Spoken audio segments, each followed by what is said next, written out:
Bismillahirrahmanirrahim. Assalamualaikum warahmatullahi wabarakatuh.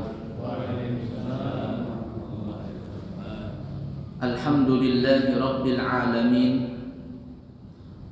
Allahumma fasalli wa sallim ala sayyidina wa nabiyyina wa maulana Muhammadin wa ala alihi wa ashabihi wa azwajihi wa dzurriyyatihi wa man tabi'ahum bi ihsanin ila yaumiddin, amma ba'du. Bapak Ibu para jamaah sekalian yang disayangi Allah dan dicintai Allah, di dalam kesempatan kali ini kita akan membahas min qaulil hukama, dari perkataan ulama ahlul hikmah, ulama yang mengerti tentang ilmu kebijaksanaan. Wa man utiyal hikmata faqad utiya khairan katsira.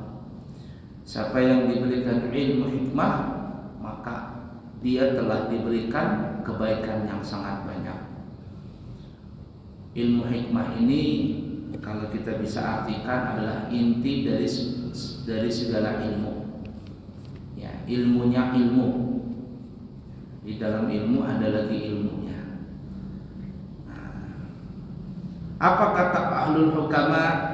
Kata mereka arba'atun hasanatun walakinna arba'atan minha ahsan.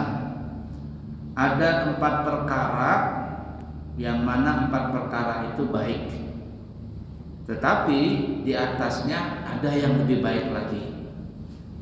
4 nih bagus nih, tetapi di atasnya ada yang lebih bagus lagi.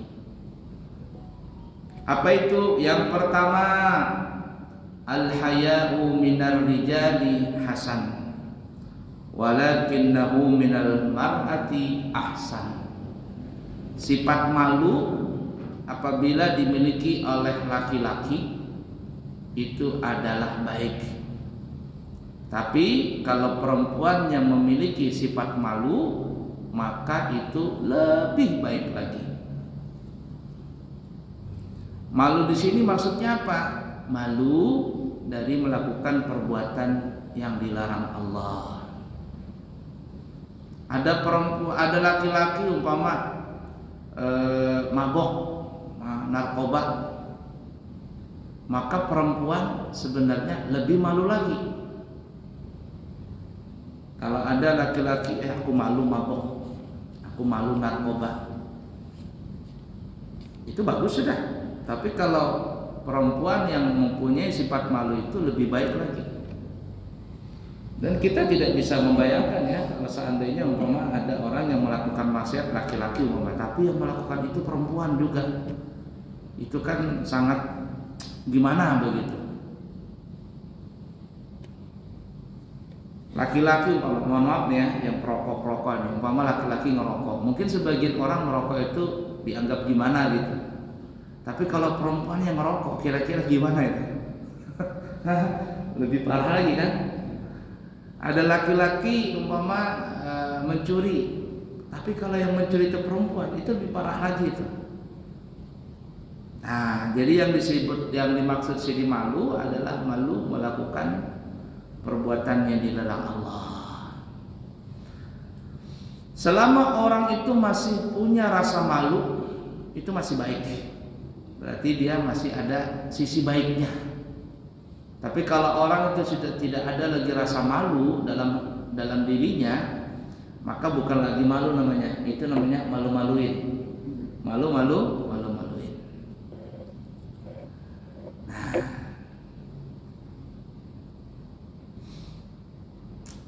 sifat malu ini penting ya dimiliki semua orang. Bahkan kalau kita datang ke kantor pemerintahan, ya ada umpama di kelurahan atau di camat atau mungkin di rumah sakit dan sebagainya, itu biasanya kalau kita masuk di depan resepsionis atau apa itu ada bertuliskan spanduk begitu ya, budayakan sifat malu terlambat, malu pulang duluan, malu malas-malasan bekerja. Nah, itu tuh ada malu. Nah, itu penting dimiliki oleh semua kita, mempunyai rasa sifat malu tadi. Kalau orang sudah tidak ada rasa malu, itu sudah apa bedanya dengan binatang?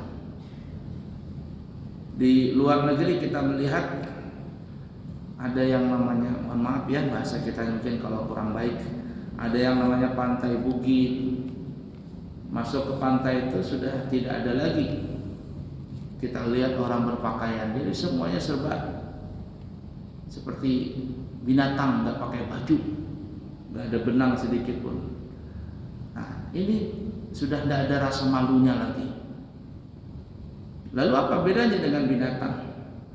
Kalau binatang kan dia sudah nggak malu lagi, karena dia memang nggak pakai baju, dia melakukan perkelahian. Mereka binatang itu ya ibarat kata berzina, itu biasa. Nah, jadi selama kita manusia mempunyai rasa sifat malu, maka kita ini, derajat kita ini insya Allah lebih mulia daripada binatang tadi. Nah, penting ya memiliki rasa sifat malu, dan lebih baik lagi apabila sifat malu itu dimiliki oleh perempuan. Di dalam riwayat hadis dikatakan ana sayyidul haya. Kata Nabi, aku adalah pintunya orang yang mempunyai rasa sifat malu. Jadi Nabi itu mempunyai rasa sifat malu. Wa Utsman babuha, dan Sayyidina Utsman itu adalah pintunya. Nah, jadi sahabat itu yang paling dikenal pemalu, ya, sangat pemalu sekali, itu adalah Sayyidina Utsman. Ya, rasa sifat malu Sayyidina Utsman itu sangat tinggi sekali. Sehingga dikenal, maka Nabi pun mengatakan, maksud tadi adalah kata Nabi, ana sayyidul haya wa Utsmanu babuha. Aku adalah kotanya, ana Madinatul haya, aku adalah kotanya malu, wa Utsman babuha, dan pintunya adalah Sayyidina Utsman. La ilaha illallah.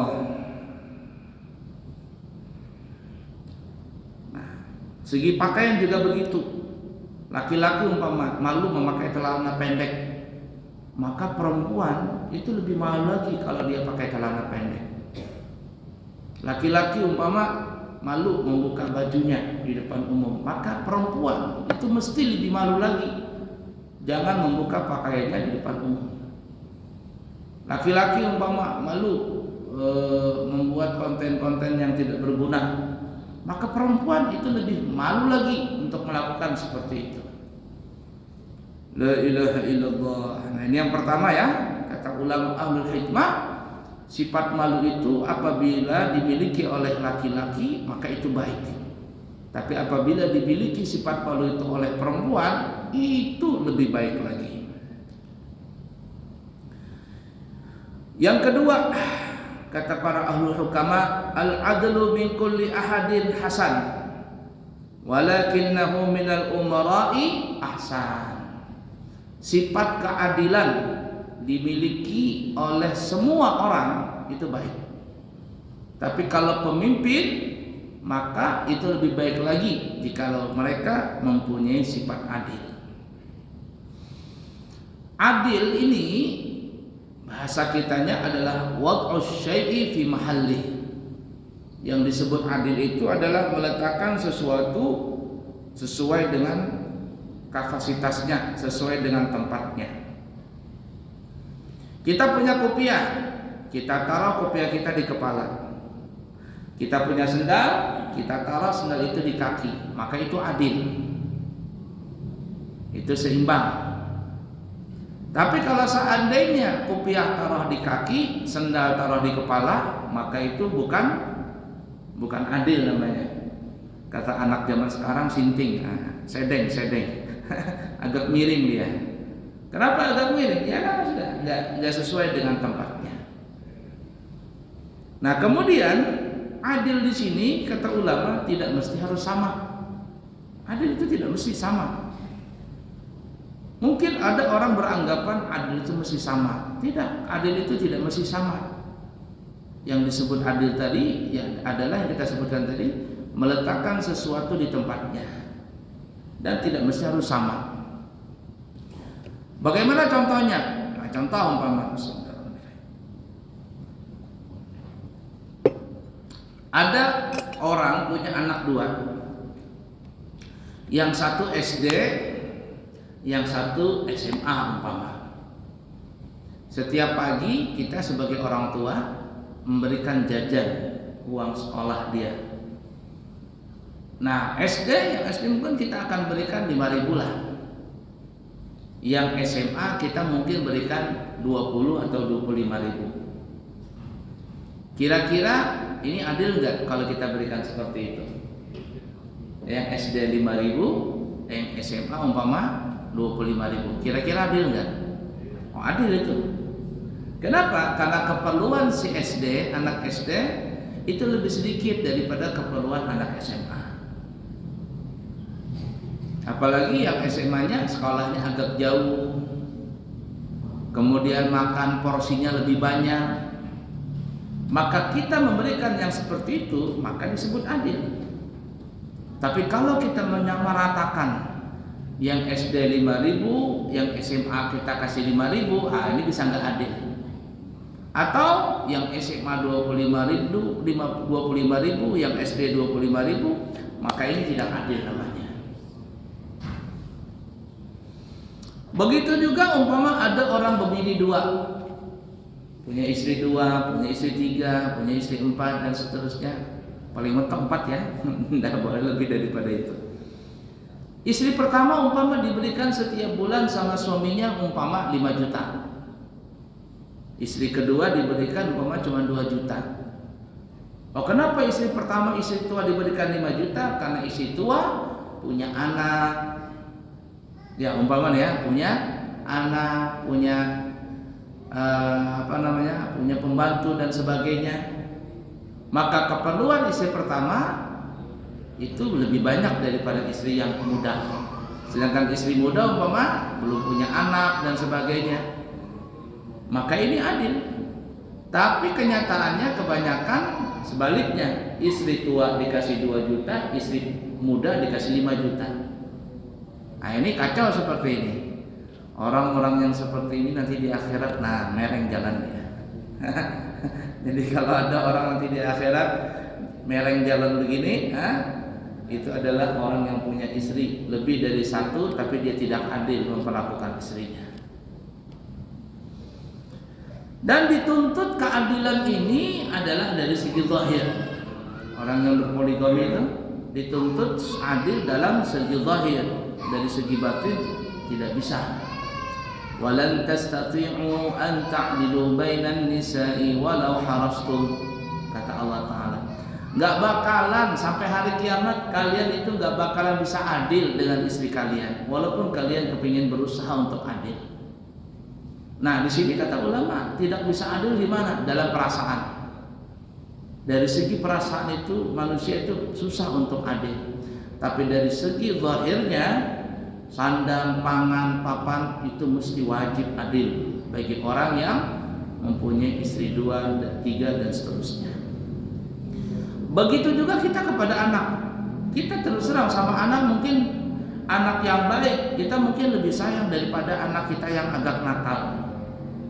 Tapi kita sebagai orang tua pada saat hari raya kita akan berikan dia baju, kita berikan dia THR, tunjangan hari raya dan sebagainya. Tapi dari segi perasaan, itu sangat berbeda. Anak yang baik dengan anak yang tidak baik, kita sebagai orang tua biasanya pasti ada punya perasaan berbeda di situ. Begitu juga orang yang punya istri 2, 3 dan seterusnya. La ilaha illallah. Jadi sifat adil ini mesti harus dimiliki oleh semua kita. Tetapi kata ulama, sifat adil itu lebih baik, lebih bagus lagi apabila dimiliki oleh para pemimpin. Pemimpin yang punya rakyat itu mesti adil sekali. Kalau seandainya pemimpin tidak adil dengan rakyatnya, maka ini adalah satu perbuatan yang sangat zalim sekali. Nah, repotnya tidak di mana-mana sih, di dunia ini ada saja. Ketika pejabat melakukan kesalahan, melakukan melakukan tindak kriminal, sebisa mungkin itu sanksi, itu penjara bisa dikurang. Tapi ketika rakyatnya melakukan kesalahan, harus ditegakkan keadilan. Bicaranya bolehlah negara-negara hukum ini itu dan sebagainya. Apa ini? Maka ini sangatlah tidak adil sekali. Nah, jadi seorang pemimpin itu harus memiliki sifat adil yang sangat baik lagi.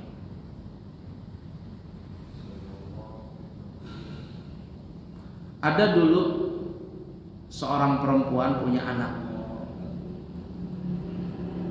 Kemudian waktu dia bekerja, entah di ladang ya, anaknya ini dia taruh di samping ladangnya lah bahasa kitanya. Dan tidak ada yang tahu anak ini punyanya si ibu ini. Nah, pada saat itu ada seorang perempuan ngelihat anak tadi. Ibu yang kedua nih, dia mencuri anak tadi, dicurinya. Ketika dicuri, anak ini dipelukannya, ibunya alias mamanya yang asli teriak, anakku dicuri, anakku dimaling. Dikejar si ibu tadi ini. Lalu ketika sudah ketangkap, ibu yang kedua ini mengaku ini adalah anakku. Ibu yang pertama, oh tidak, itu anakku, bukan anakmu, kamu telah mencuri anakku. Sampai akhirnya cekcok, mereka datang kepada Nabi Sulaiman. Ada yang mengatakan Nabi Sulaiman, ada yang mengatakan ayahnya Nabi Daud. Cuman banyak mengatakan Nabi Sulaiman. Datang kepada Nabi Sulaiman. Mereka berdua ini bercekcok memperebutkan anak tadi.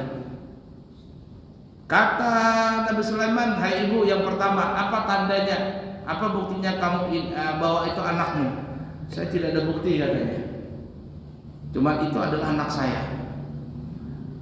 Ibu yang kedua ditanya, kenapa kamu mengaku itu anakmu? Kata ibu yang kedua, karena anak ini di tanganku, aku yang pegang, berarti ini anakku. Cekcok dan seterusnya. Kata Nabi Sulaiman, begini saja, supaya adil, anak ini kita belah dua. Kalau nggak ada titik ketemu, kita belah dua anak ini. Separuh yang kanan ibu yang pertama yang ngambil, separuh yang kedua ibu yang kedua ngambil. Gimana? Maka ibu yang kedua alias pencuri anak ini mengaku, itu baru adil. Kita sembelih aja, kita potong dua anak ini.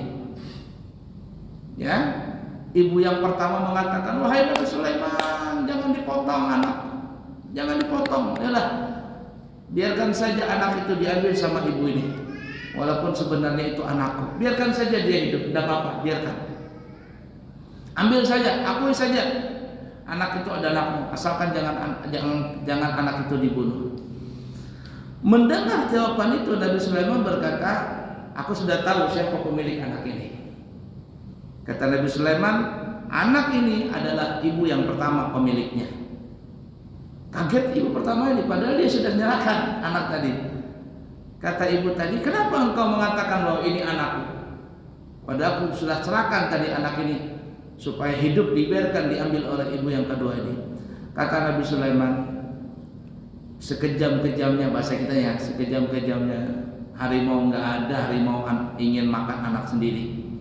Nah begitu juga ibu tadi, engkau tidak tega anak ini dibelah dua. Dan aku yakin orang yang seperti itu adalah seorang ibu, ya, perempuan yang punya hati seperti itu, tidak mau anak yang disembelih, itu adalah ibunya. Sedangkan engkau, wahai ibu yang kedua, engkau adalah pencuri. Maka anak itu pun dikembalikan kepada Nabi Sulaiman. Nabi Sulaiman mengembalikan kepada ibu yang pertama, dan perempuan yang kedua pun dicurinya. Coba lihat, itu yang disebut namanya ilmu hikmah. mengatur rahasia di balik rahasia itu. Dan Nabi Sulaiman yang tadinya sebenarnya kepingin keadilan dengan membelah anak itu, ternyata itu adalah taktik. Padahal kalau seandainya Nabi Sulaiman melakukan itu bukan adil namanya. Bukan adil, tapi begitulah Nabi Sulaiman punya ilmu hikmah yang begitu luar biasa. La ilaha illallah. Nah, jadi seorang hakim itu mesti memiliki sifat adil tadi. Sehingga di dalam ilmu fikihnya, di dalam ilmu fikih babul qadaya, bab persidangan, itu disebutkan bahwa seorang hakim yang ingin memutuskan perkara, maka tidak boleh seorang hakim ini pada saat ingin memutuskan perkara itu dalam saat dia lapar. Jadi hakim ini kalau dia membuka persidangan, dia nggak boleh lapar. Dia mesti sudah makan, dia sudah minum, sudah sarapan, perutnya harus kenyang. Yang kedua, tidak boleh juga kekenyangan, berlebihan kenyang nggak boleh juga. Kemudian apalagi, tidak boleh dalam keadaan marah. Karena ketika hakim nanti marah, itu dia akan terbawa emosi, sehingga orang yang berperkara ini yang umpama sanksinya setahun, karena emosi dari dirinya si hakim bisa menjadi 2 tahun atau lebih daripada itu. Jadi tidak boleh dalam kondisi marah. Kemudian yang keempat, tidak boleh terlalu happy, terlalu gembira, nggak boleh. Hakimnya senang banget hari ini dapat lotre umpama, dapat uang 2 miliar begitu. Kata hakim, karena aku gembira, aku kurangi hukumanmu. Oh, nggak boleh begitu. Jadi kondisi hakim ini harus betul-betul stabil. Apalagi tidak boleh hakim ini belum melampiaskan biologisnya. Jadi kalau dia punya keperluan biologis belum tersalurkan, itu tidak boleh dia menghukumkan dalam perkara apapun juga. Jadi dia sudah mendatangi istrinya, dia sudah menyalurkan kebutuhan biologisnya kepada istrinya, dia sudah tenang. Kalau sudah tenang, pada saat dia menjadi hakim, maka dia akan memutuskan perkara itu dengan sebaik-baiknya. Nah, itu tuh. Jadi hakim ini disebutkan dalam riwayat itu ya, kakinya itu separuh di surga, separuhnya lagi di neraka. Jadi hakim ini bahaya, salah sedikit bisa-bisa dua-duanya masuk neraka. Kalau dia benar, dua-duanya masuk surga. Nggak usahlah hakim perkara dan persidangan, hakim garis saja, hakim wasit tadi malam. Lewat cuma 3 menit aja ribut. Ya, lewat 3 menit aja ribut. Ya, harus 6 menit dijadikan 9 menit, setelah 9 menit baru prit katanya. Nah, itu sudah ribut seluruh dunia. Itu baru seperti itu. Bagaimana dengan di akhirat nanti? La ilaha illallah.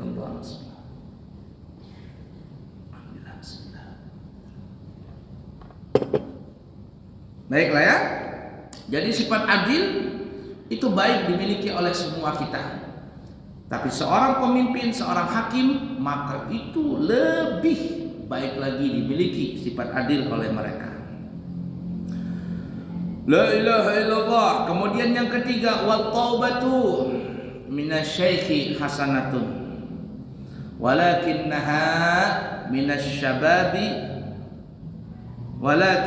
minasyabi ahsan. Sifat taubat dimiliki oleh orang-orang yang sudah tua itu baik. Tapi kalau sifat taubat ini dimiliki oleh anak-anak muda, maka itu lebih baik lagi. Kalau orang tua bertobat itu mah wajar, karena kan sudah mau meninggal nih, jadi wajar aja sudah rajin bertobat. Tapi kalau anak muda yang rajin bertobat, wah itu luar biasa. Kalau yang ke masjid nih, yang tuha-tuha, ini mohon maaf lah ya bapak-bapak ya. Yang ke masjid yang tuha-tuha, angkatan 50 ke atas sudah umurnya, itu mah wajar. Kenapa? Karena memang sudah persiapan untuk meninggal dunia. Tapi kalau masjid itu, musola itu diisi oleh anak-anak muda, wah itu begini, mantap sekali. Cuman hampir rata-rata biasanya yang di masjid itu yang tuha-tuha aja yang hadir. Nah, jadi anak muda itu kalau dia rajin ke masjid bagus. Dia rajin mengaji bagus. Dia rajin majlis taklim bagus. Dia menangis kalau baca Quran bagus. Kalau yang tua wajar aja, tapi anak muda itu luar biasa. Lah kenapa ya anak muda lebih bagus? Karena anak muda ini biasanya dia suka berhura-hura.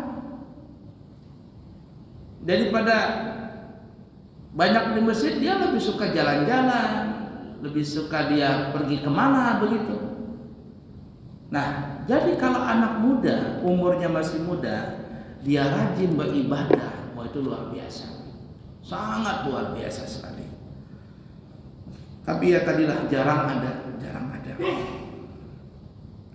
Nah, oleh karenanya pentingnya ini, mohon maaf saya secara pribadi menganggap baik sekali kalau seandainya di masjid itu ada yang namanya zaman dulu namanya IRMA, Ikatan Remaja Masjid. Sekarang masih ada apa enggak itu IRMA? Ikatan Remaja Masjid. Wah, itu penting sekali ada. Diajak anak-anak kumpul begitu.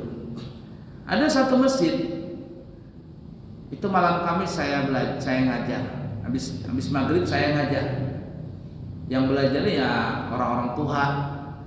Habis Isya datang lagi ustadznya yang muda.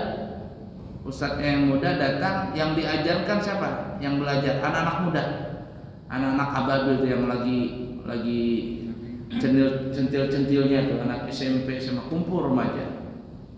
Kata saya bagus ini, belajar seperti ini bagus. Nah, jadi anak-anak muda dikumpulkan untuk belajar itu tadi dengan gaya mereka. Makanya anak muda itu kalau yang diundang model seperti saya ini, mereka nggak semangat dengarkannya. Bersurban berbola nggak semangat. Tapi kalau yang diundang ustadz gaul begitu kan ya, rambutnya mantap, ya, mukanya glowing begitu kan ya, kemudian pintar lucu, apa-apa akan dikisahkannya. Anak muda tuh senang. Melawak ke apa-apa begitu ya. Memang jiwanya seperti itu. Mau bagaimana lagi zamannya sekarang? Ada juga itu saya pernah lihat acara 10 Muharram apa? Ya 10 Muharram ya. Asyura itu yang anak-anak yatim itu. Jadi isinya ini anak-anak satu masjid. Siapa yang ceramahnya? Bukan kiai, bukan habib. Siapa yang ceramah? Bukan ceramah, pendongeng. Jadi didatangkan pendongeng yang bisa bicara Upin Ipin, bicara Shinchan begitu, ketawaan anak-anak tadi itu. Disilipkan bagaimana hormat dengan orang tua. Memang seperti itu caranya. Ustadz Abdul Somad pernah dia bilang katanya, saya ini sebenarnya kalah dengan ibu guru ini. Begini banyaknya saya ceramah katanya, biar saya berapi-api. Tidak bisa saya ceramah di depan anak-anak TK begini. Tapi ketika ibu gurunya, ayo anak-anak, tangan di atas, semuanya ikut. Tangan di depan, semuanya diam bisa ngikutin. Jadi gelar saya doktor, profesor apa tuh kalah dengan ibu guru ini. Karena dia yang bisa menenangkan anak-anak tadi. Nah begitu tuh, diajak anak-anak muda tadi. Di masjid juga kita pikirkan seperti itu. Ada sebagian masjid bahkan mereka itu menyediakan tempat bermain anak-anak. Tempat bermain anak-anak. Sampai di Masjid Nabawi ya, saya baru ingat nih. Saya di Masjid Nabawi, pas kemarin berangkat itu, saya melihat di halaman itu ada tempat areal anak-anak bermain. Jadi ada tempat anak-anak bermain, tapi dalam ruangan begitu. Jadi kan Masjid Nabawi besar tuh kan ya, halamannya luas. Kemudian di pintu 33 berapa? 338 atau 339 saya lupa. Di situ ada ruangan besar. Saya lihat tulisannya itu adalah tempat untuk bermain anak-anak. Jadi ibu-ibu, siapa-siapa yang bawa anak, kalau dia ibunya ingin beribadah, dia titipin anaknya ke dalam ruangan itu. Ada tempat bermainnya, tempat dia mereka bersantai. Anak-anaknya nih dijaga sama orang. Untuk apa seperti itu? Membiasakan anak-anak tadi agar mereka mencintai masjid. La ilaha illallah. Nah, jadi kalau sifat taubat dimiliki oleh orang tua itu bagus dan wajar. Tapi kalau sifat taubat itu dimiliki oleh anak-anak muda, maka itu sangat baik lagi, luar biasa lagi. Yang terakhir, kata ulama al-hikmah, wal judu minal aghniyai hasanun walakinnahu minal fuqara'i ahsan. Sifat dermawan apabila dimiliki oleh orang kaya itu bagus. Tapi kalau dermawan itu dimiliki oleh orang yang fakir, maka itu lebih bagus lagi. Orang kaya nih rajin sedekah, 1 juta 2 juta wajar aja, biasa. Tapi kalau orang miskin yang bisa sedekah itu luar biasa sekali. Nah, dari sini para ulama ada yang mengatakan, ya, apa namanya itu ya, dikatakan istilahnya itu ya,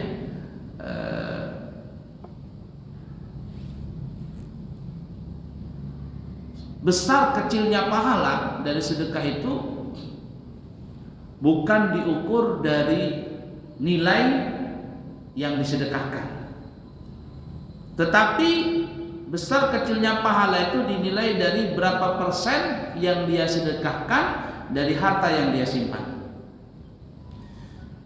Bisa jadi orang yang bersedekah hanya 1.000 rupiah atau mungkin 5.000 rupiah, pahalanya di sisi Allah lebih besar daripada orang yang bersedekah sampai 1 juta. Kenapa? Yang di sini nih, wal judu minal aghniyai hasan walakinnahu minal fuqara'i ahsan. Orang kaya bersedekah biasa, tapi orang miskin yang bersedekah itu luar biasa. Anggap tadi orang miskin bersedekah 5.000, sedangkan dia punya uang cuma 10.000, nggak ada lagi uang. Di bank nggak punya, di bawah bantal nggak punya, di kantong nggak punya, cuma 10.000 dia punya.